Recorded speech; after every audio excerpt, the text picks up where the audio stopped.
Hey everybody, Josh Sigurdson of World Alternative Media here, and of course we're joined by author and economic analyst here at WAM, John Sneisen.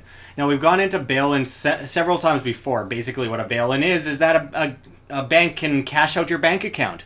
They can take your money. And as we often mention here at WAM, if your money is in a bank, it is not your money. You are basically giving it to the bank. As long as it's in that bank account, the bank owns it.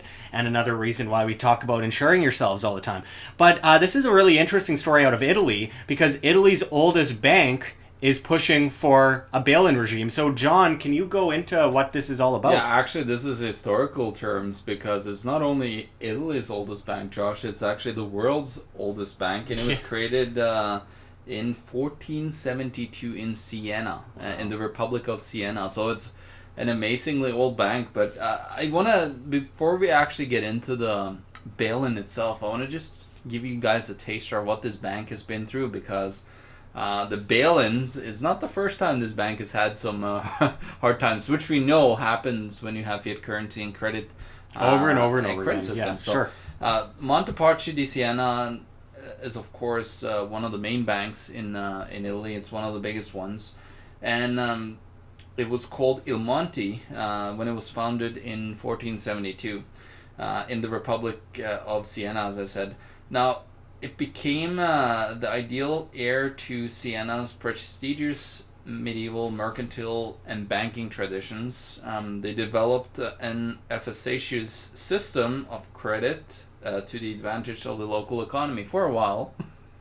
Yeah. They don't say like exactly why and what happened, but the public character of the Monte was confirmed with the reform in 1624. So I bet it was around that sometime Yeah, sure. when the bank actually failed the first time, which equipped the bank with progressive banking structures. On occasion, the Medici Grand Duke granted depositor state guarantees on their money by entailing the income from the state-held pasture lands in the Maremma, the Paschi, which gave the actual name to the bank. It is especially meaningful that the Grand Duke asked in return to be indemnified by the entire citizenry of Siena for any losses he might incur.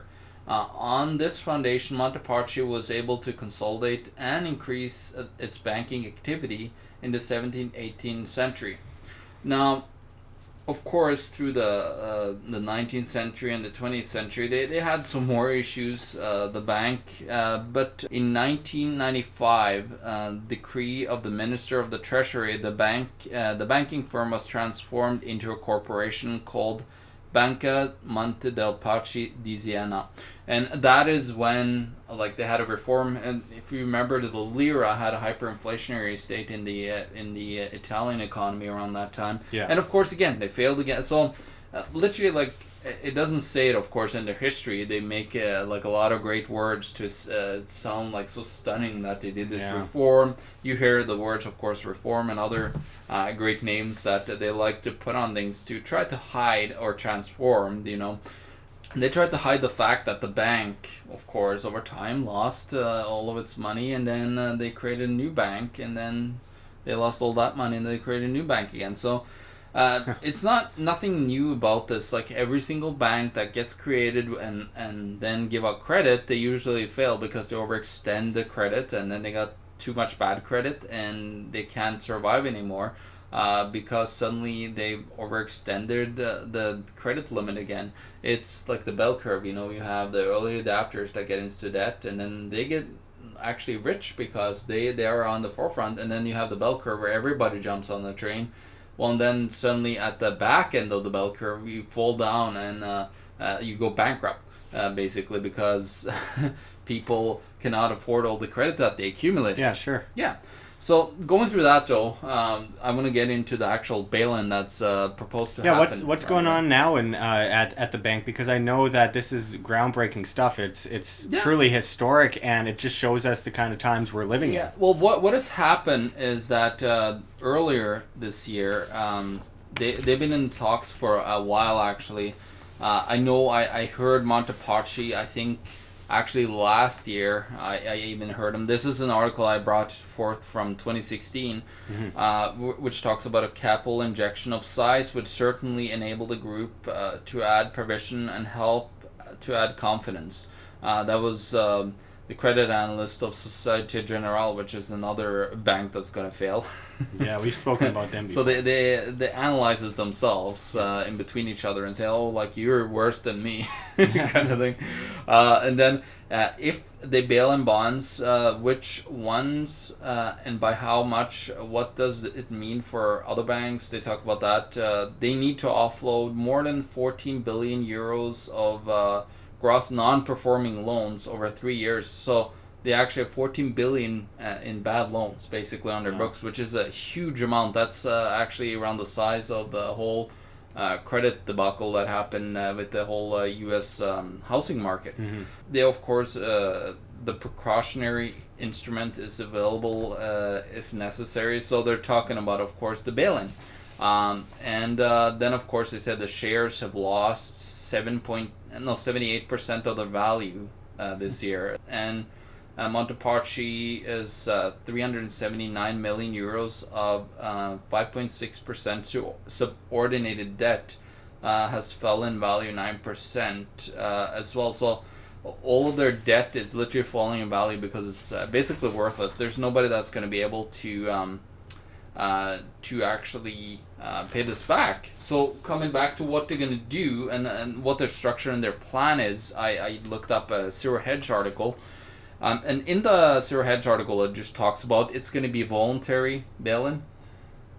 Would you voluntarily bail in your money, Josh, to make sure you recapitalize the banks? Save the bank's you mean life? if the bank made bad decisions, I should just voluntarily give them all of my money because the bank comes first?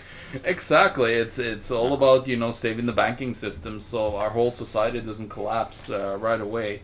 Because they're so important to our whole existence that nothing will exist without them. Just one thing, I hope they do collapse, and I hope we start from scratch with a free market system. But with that said, this is going to affect a lot of people in Italy, and it's going to be a very negative effect, and it's exactly what we've seen from so much central planning and worthless printing of debt. And, IOU notes does nothing but create debt, inflation, devaluation. It's just a perpetual circle of BS. Yeah, and it's not only the Monte Paschi bank that's doing bad. It's Unicredit. We mentioned Unicredit before too. They're basically almost as bad as the whole banking system in Italy is probably one of the worst ones after Greece, I would say, in the European Union currently, which are just overextended with debt. Like, this is just such a similar thing of what happened in 2008, 2001. All these crises, they all have to do with overextension and over leverage of investments, terrible investments of the bank. Of course, they make the money on the little transactions, the interest and so on. They don't make money on creating money out of thin air. They wouldn't make 100,000 out of creating it, but they make that little money, that little fee, that little interest. All that's how the bank becomes super wealthy, because they make all this little money on everything that happens. Now, let's go into the actual proposal of the bail-in.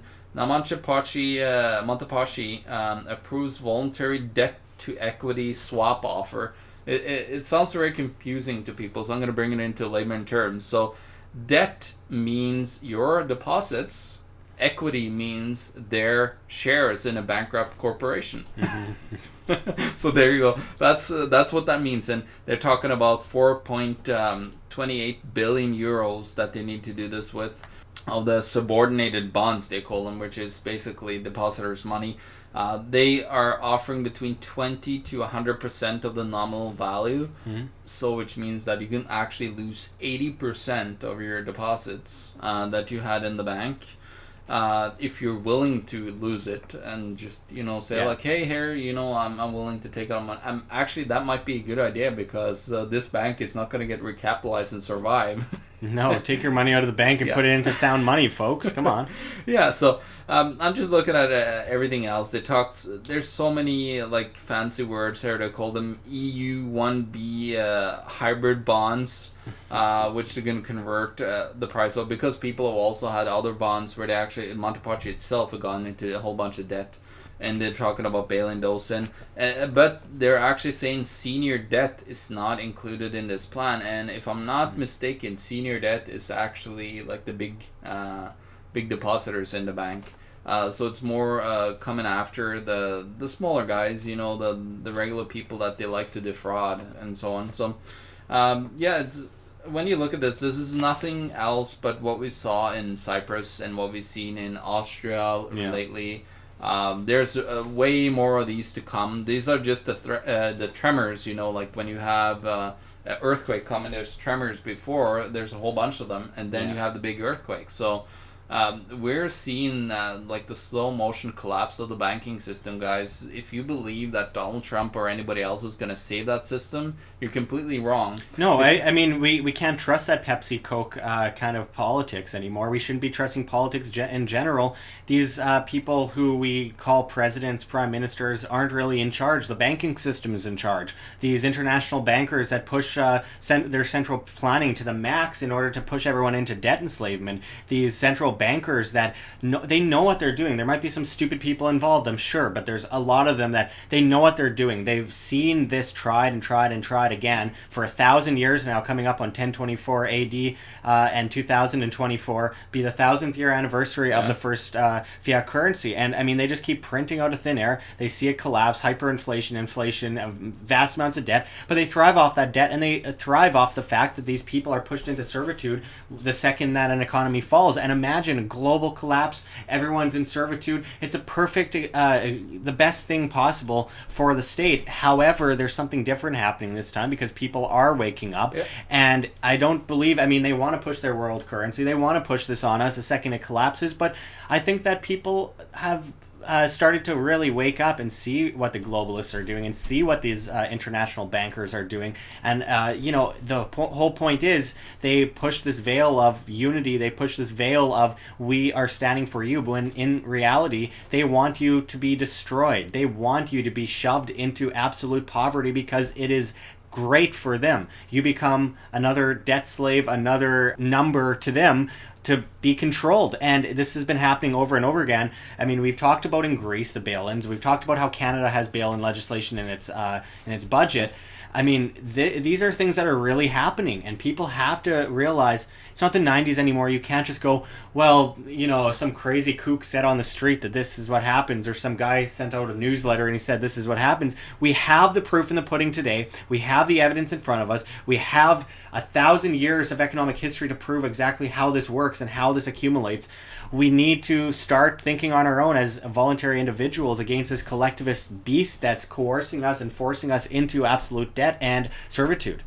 Yeah, well, if you think you're safe in Canada or in the United States or Norway, wherever you are viewing us from, I think you should really think about bail-in and what that entails, because you got to remember Monte dei Paschi itself, like, they are interconnected with all the global banks, the Deutsche Bank and everybody else. They have interconnected debt in between each other. They have massive amounts of derivative projects that are betting on each other's failures or betting on this and that. And they overextended money into real estate, into the stock market and other things. So you can understand, like, there's the tiny little bank in Italy. It will create a substantial amount of havoc. We've been talking about Deutsche Bank, but you would have more than enough problems for Monte dei Paschi itself going full collapse. And you would just have a massive, bailout of the whole situation. That's what the European Central Bank have been doing currently. They've been bailing out the Greek government. They've been bailing out all the other governments around the southern, especially the southern governments. And they've been bailing also out themselves up in Germany and other places because the government has overextended debt that are not going to be repayable ever. So they just keep on printing more money to perpetually pay off the terrible debt that they would never be able to pay off in the first place. It's unsustainable and will collapse. And how many times are we going to repeat history before we learn? That's another thing. It's just, we just keep repeating it over and over again, and we just sit back and say, oh, well, maybe they got a hang of it this time. They don't want to have a hang of it. They know what's going on. They know how they can have a sustainable economy forever. everyone. We're talking free markets and the ability to use our own demand instead of have artificial demand, artificial money, artificial everything. But I mean, what do you think is a bottom line here, John? What do you think is the bottom line for the people in Italy watching when it comes to this situation that's unfolding, and surely will affect other banks in Italy as well? 100%. What the bottom line is, when you put your money into a bank account, you gotta understand that that money is not yours anymore. You're borrowing it to the bank. It's actually a bond now.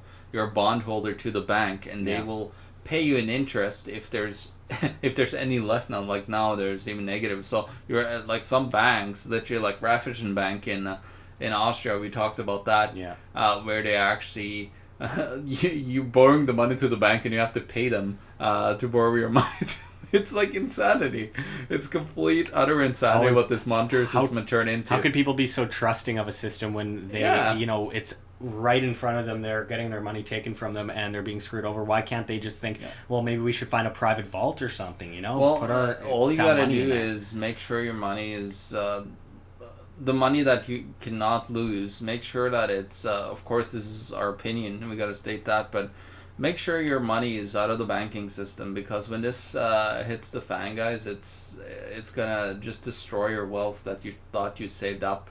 And also move your money out of the paper money, because all this debt, what they're gonna have to do, they're gonna have to print more money to pay off that debt, but then maybe more money. So like you're gonna have a very high inflationary scenario coming soon. We've been in a very deflationary scenario, but the bankers are gonna panic, because when you deflate debt, it means that the debt becomes a higher cost to actually pay back.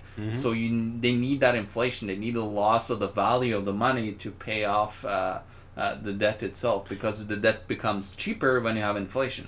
Let's say you had a hyperinflation, you had a $100,000 loan, and you had a hyperinflationary scenario. Well, suddenly you make, if things fall off quickly enough, you actually make, let's say, $50,000 a day at your daytime job, so you can pay off your house. That's the okay scenario if you understood that will happen. But don't think that that's going to be a good plan and a good exit strategy, because this deflation it's what should happen in the current monetary system, and all of the money would collapse, because most of the money today is based on debt, and if the price of debt goes up, it's game over completely. Absolutely. So they're gonna have to hyperinflate, I believe, but that's also game over. So yeah. Well, let's just make sure that when it is game over for them, that it's not game over for us, because we have to prepare ourselves. A great example is sound money. We need to be able to get out of the paper system and be able to insure ourselves, not invest, but insure ourselves. We talk about this in almost every video with real sound money, because money has to have a store of value. What we're seeing today, this paper, is currency, and currency doesn't necessarily have to have a store of value, and as we've seen, it doesn't. I mean, when you have coins that say $1, $2 on it, and they're worth 12 cents or 16 cents in metal, I mean, that tells you, we're not insured. We aren't ready, and we need to be ready with food, water, shelter, that kind of stuff, defense. But we also need to have sound money so that we can, in the inevitable collapse, which will happen on a global level everywhere, because these systems can't sustain themselves. Fiat money always reverts to its natural value of zero. We need to be able to have control over our own wealth and be able to make sure that we can keep ourselves, our families safe, and also get that message out to our friends and our family to make sure that they can do the same for themselves. So, I mean, it's just really important information. It is a history, the future. Just to finish it off with one final thing for you guys, I just want to give you an update on what's happening in Venezuela. Remember we did our video where we talked about the current inflation being 17,000%, not the 180 that the government tells you. I looked at the numbers today, Josh, and today they're more 25,000. So it's going very rapidly. The current inflation rate. The black market rate. Not the official, of course. Yeah, of course. Well, this is really insane stuff. We're seeing it all happen around the world. Don't say we didn't tell you so, but also you have to be able to be self-responsible, self-sufficient, and be able to get above this yourself, because you have the information in your hands. There's a lot that you can do to keep yourself safe. And of course, as we mentioned before, it's our opinion. We can't say that this is advice, because the fact is you need some kind kind of stupid Keynesian government subsidized degree in order to be able to give advice. That's the state they pushed us in, and they put these only crazy backers can give you advice. These crazy lingos, these crazy words that are meant to confuse people into the economic system, into the monetary system. And it's because one of the most important things a person can know about is the monetary system, because that is a lot of what fuels so many of the problems around our life. Absolutely. So I thank you again, John. This is crazy stuff out of Italy. Be prepared for the global collapse, because it is coming soon. If we followed fundamentals, it should have already happened. But the fact is, these aren't based on fundamentals, because things are so artificial, things are so manipulated that you can't put a date on it. But you know it's going to happen. Therefore, you just have to be ready as much as you can and make sure that you are insured and safe. So thank you very much, John. We will be right back at you with much more here at WHAM. Check the links below. GoFundMe, Patreon. We can't do it without you. Any donation is very much appreciated. We do this all for free.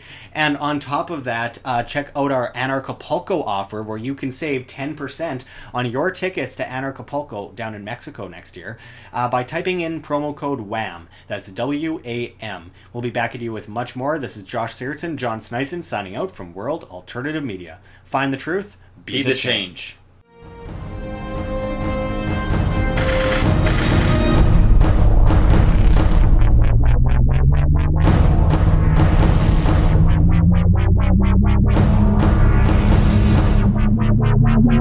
Wow.